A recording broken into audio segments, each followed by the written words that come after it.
All right, so what are we watching here? Well, the United States-based Gaza Humanitarian Foundation is denying any deadly attacks occurred at two of their distribution sites in Gaza. The group released this video today that it says shows that aid distribution at a hub in Rafah in the southern Gaza Strip with no incidents. Now, GHF, that's the Gaza Humanitarian Foundation, says security camera footage shows a crowd of Palestinians at the site, some carrying bags, and a number of men moving around, wearing what appear to be security guard uniforms. Gaza government officials say Israeli tanks opened fire on thousands of civilians gathered at a distribution site in Rafah on Sunday morning, killing at least 31 people, and over 170 people were wounded. At least one person was killed in a shooting at a similar distribution point south of the Netzarim corridor in Gaza City. Israel's military said in a statement its forces did not fire at civilians near or within the site here. But take a look at this. This is drone footage released by the IDF. You see this was captured earlier Sunday. It reveals armed and masked individuals hurling rocks and firing at Gazan civilians, attempting to collect looted humanitarian aid. This is in southern Khan Yunis. Hamas, obviously, they say, is a brutal and murderous terror organization that is starving the residents of Gaza. That was the IDF saying that. Hamas, they say, is doing everything in its power to prevent the successful distribution of food in Gaza. Now, I want to put up this. This is a statement by the IDF. They say this. They say false reports have been spread in recent hours, including serious allegations against the IDF regarding fire toward Gazan residents in the area of the humanitarian aid distribution site in Gaza. Findings from an initial inquiry indicate the IDF did not fire at civilians while they were near or within the humanitarian aid distribution site, and that reports to this effect are false. They say the IDF is cooperating with the GHF and international aid organizations in order to enable the distribution of aid to Gazan residents and not to Hamas. The IDF calls on the media to be cautious with information published by the Hamas terror organization, as proven in many previous incidents. The IDF also put out this video on social media, also rejecting these claims. Let's listen. I'm here in the city of Rafah. Right behind me, you can see one of the distribution centers we opened in the last few days. So far, we opened 4 distribution centers, and we are intending to open more of them. We already launched or distributed more than 16,000 packages of food to the people, in addition to more than 1,000 trucks already entered Gaza, loaded with humanitarian aid. Hamas is doing his best, his utmost, to stop us from doing so. He is spreading rumors, fake news. He's trying bluntly and violently to stop the people of Gaza from reaching those distribution centers. I urge you not to believe every rumor spread by Hamas. We will investigate each and one of those incidents and each and one of those allegations. We are professional military, and we will do our best in order to dismantle Hamas, to release our hostages, and to spread the population of Gaza from Hamas and from Hamas leadership. All right, that was the IDF there on camera, on video, via a spokesperson with their response saying, don't believe what Hamas puts out there, calling it propaganda. In the meantime here, let's bring into the conversation our colleague and friend there at the Foundation for Defense of Democracies, Joe Truzman. He joins me. Joe, good to see you here. This has been somewhat of a feature of the war between Israel and Hamas. These attacks break out at these aid distribution sites and centers here, and Israel gets blamed. Do we know what's going on? The IDF is strongly rejecting the claim that they are responsible for this. Do we know who this was? More than 30 Gazans were killed trying to get looted food. Right. So again, I'll first off, I'll start saying by saying it's always a pleasure to be on. But yeah, it's unfortunate we don't know for sure, right? We saw some evidence, right, that you showed just a moment ago, but it's essentially it's Hamas saying that Israel killed Palestinians, and it's Israel saying, well, no, we didn't.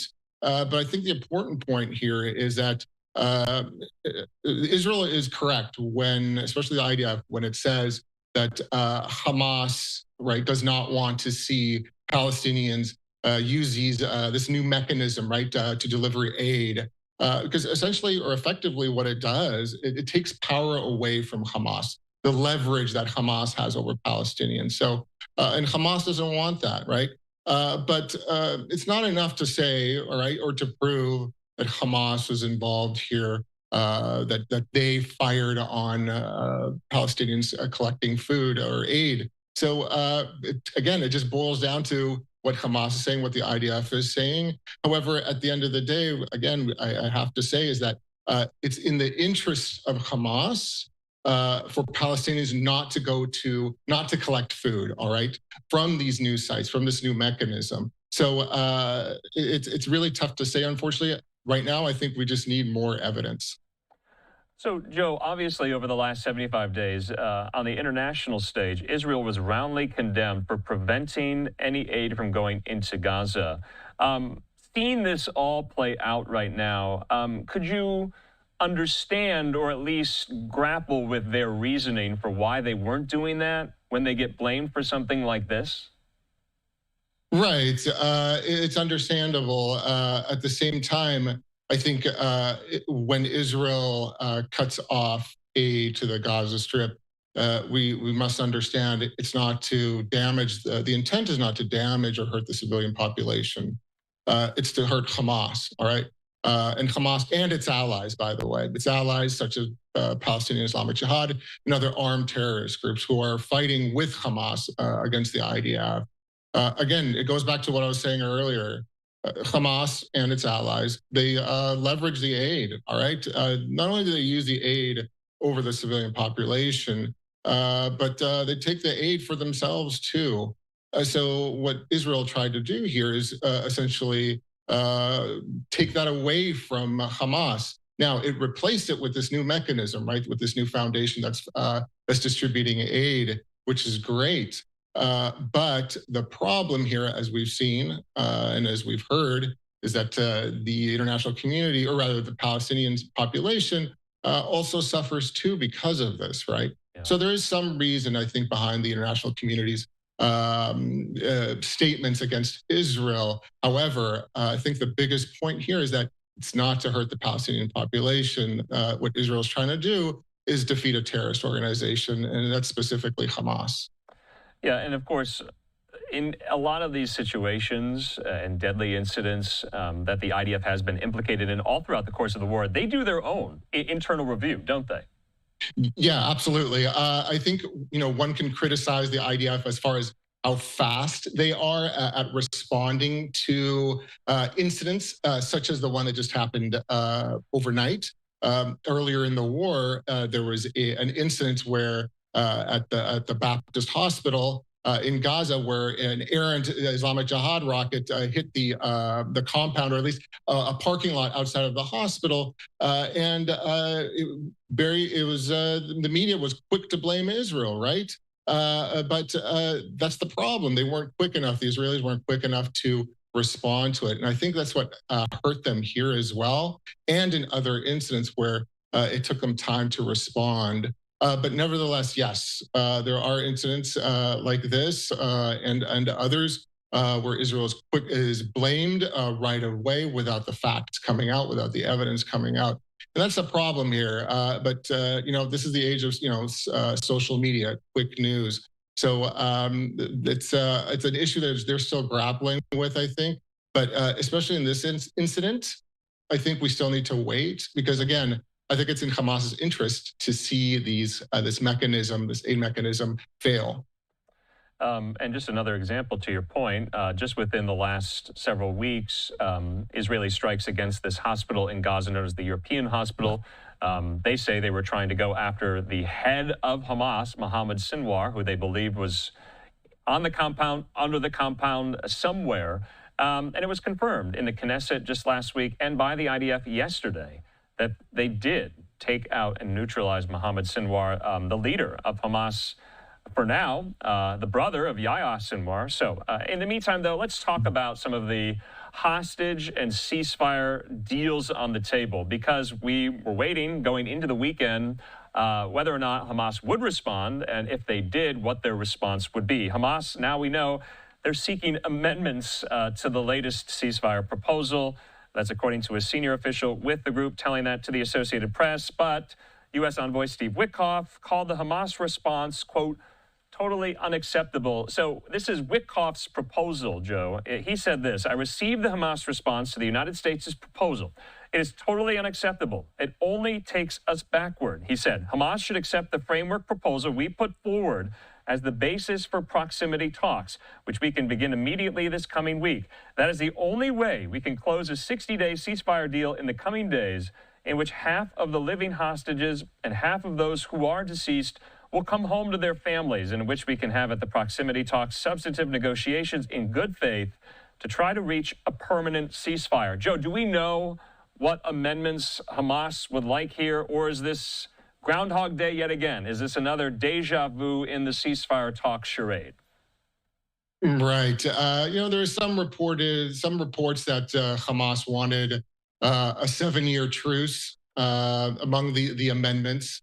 And of course, that 7-year truce would give it plenty of time to rearm, essentially. So, but I think at the end of the day here, right, what Hamas is trying to do is get guarantees that it will continue governing, will continue ruling the Gaza Strip after the war. All right. I think that's what it comes down to. And that's always been the issue here. The Israelis, of course, it's quite opposite, right? They don't want to see Hamas in power anymore. And I think this is what this has been the problem with these ceasefire negotiations. And right now, I think even though Hamas is under an enormous amount of pressure, militarily speaking, I would say this too. Hamas is very good at the waiting game, all right? They've been in plenty of conflicts with the Israelis in previous years. What they've done before is wait, all right? They've waited until international pressure was strong enough, right? That built up against Israel for the Israelis to say, okay, we're done fighting here, all right? And I think that's what Hamas is doing here. So I think Hamas sees, they read the news, right? They see what's happening. They see that Israel is under an enormous amount of pressure from its allies, from the international community. We see protests, things like that. Yes, Hamas is under pressure as well. But at this point, right, from what Hamas has said regarding the Witkoff's proposal, what I see is that they're still going to play the waiting game. That's it. They're still going to wait, despite the war, despite everything that's going on. They think that they can survive, right, by continuing to wait. Despite Mohammed Sinwar's death and others, the essentially or effectively Hamas's leadership is effectively neutralized. Right. Despite all of that, they're still playing the waiting game here because it's worked before. It has. Okay. So I think that's what they're doing here. I hope there is a ceasefire sooner rather than later. But again, I think Hamas isn't going to budge just yet. So even without a leader, I mean, to your point, Yahya Sinwar, he's out of the game. Mm-hmm. Mohammed Sinwar, his brother, is out of the game. We don't even know who the kind of nominal head of Hamas is right now for whoever that would be to, reject something that's on the table here. So they're in flux, they're decimated, they're defeated. But is Steve Witkoff running into the same problems, falling into the same trap as his predecessors, Antony Blinken, Jake Sullivan, and others here? Would you categorize or classify it as the same? Or do you see similarities with how that approach is playing out? Is Witkoff being taken for a ride? I don't see that. I don't think Witkoff is being taken for a ride. What I do see, and I alluded to it before, is that Hamas is just playing the same game. All right, wait, because it knows that eventually international pressure, right, from Israel's allies, will force Israel, right, to concede. Okay. And maybe it could be, and I'm not sure. I'm not saying this is certain, that Hamas is hoping that the current U.S. administration will effectively just give up and say, "Listen, Israel, they're not going to do anything what we're saying that we're asking for. Just give them what they want. Give Hamas what they want." That's what they may be doing here too. Again, it's all about holding out, and that's what Hamas has done so effectively over the years. That's the thing. And we're seeing it play out right now. So, but I don't think Witkoff is being played by any means here. I think he's actually doing a good job Of course, there are other actors involved here. There's the media, there's Qatar, there's Egypt, that are just putting some pressure on Hamas. But at the end of the day, it's what Hamas wants, right? And that's been the tough thing to figure out. Yeah, according to the Associated Press, those proposed amendments Hamas wants include U.S. guarantees, the timing of hostage release, the delivery of aid, and the withdrawal of Israeli forces. Is there an Iranian element to this? I mean, Iranian is kind of the head of the octopus here. Hamas is an Iranian proxy. When it's reported last week that President Trump gets on the phone with Israeli Prime Minister Netanyahu and says, don't even think about striking Iran's nuclear facilities while we're trying to get a deal done with regard to Iranian's nuclear capabilities, kind of a JCPOA 2.0. I've heard that being described a lot here. When Hamas hears that, is that alluding to what you're describing, what you're characterizing, that they can wait it out even more because the U.S. is engaging with Iran? Again, it's been more than 600 days since October 7th, and you say they're just going to play the long game. Right, incredibly. It's been more than 600 days, and there's still a conflict. But yeah, there's definitely an Iranian element here. Listen, Iran has been supporting Hamas, has been backing Hamas for many years now. And they absolutely have been advising Hamas throughout this war. And of course, we've seen it in other ways too, the support. Members of the Iran-led Axis of Resistance have been involved in firing drones, rockets, missiles at Israel, either from Lebanon or, of course, from Yemen. So Iran is deeply involved here, but we don't hear a lot about them, nearly as much as we do about Qatar, for example, right? Nevertheless, I think yes, Iran is definitely involved here. As you mentioned, Hamas is seeing what is happening between Iran, the United States, and Israel, and I think that does play into this. But again, I keep hammering away at this. Hamas is going to keep waiting. They're going to wait till the last Palestinian civilian. I know it's difficult to say. It's harsh. But this is what Israel is dealing with. This is a terrorist organization. So their interest is their survival, not the Palestinian civilian survival. It's their own. So this is how Hamas operates. Joe, as we go into yet another week of this conflict here, what will you be watching? There's so much to watch. That's the thing. But nevertheless, I'm still interested in the aid. I'm very concerned about events like that we saw today, with the killing of Palestinians near this aid center. I've mentioned this before, but it's in Hamas's interest not to see this new foundation give out aid to Palestinians, because again, it takes away the leverage that Hamas has over the Palestinians. So it would not surprise me, all right? It would not surprise me if we see more of this type of violence where we don't know really who's behind it. One side says it's them, while the other side says it's the other. So I'm very curious to see, because so far this new mechanism that's delivering aid to Palestinians, it's been working and it's great. And Hamas doesn't want to see that. So this is what I'm afraid of, more violence around these distribution centers. So the days and weeks will tell for sure what will happen. Yeah, and just to kind of geographically locate these two videos we're showing, this is near Rafah, and then this piece of video is near Khan Yunis, both put out by the IDF today. Joe Truzman, can't thank you enough on this Sunday. I know you have been following all this so closely. We're going to continue to rely on you and your folks there at FDD, such invaluable resources. Thanks so much, Joe. Have a good weekend. Thank you. All right, in the meantime here, as we approach the top of the next hour, let's take our final commercial break. Still so much more to get to on this Sunday when we come back.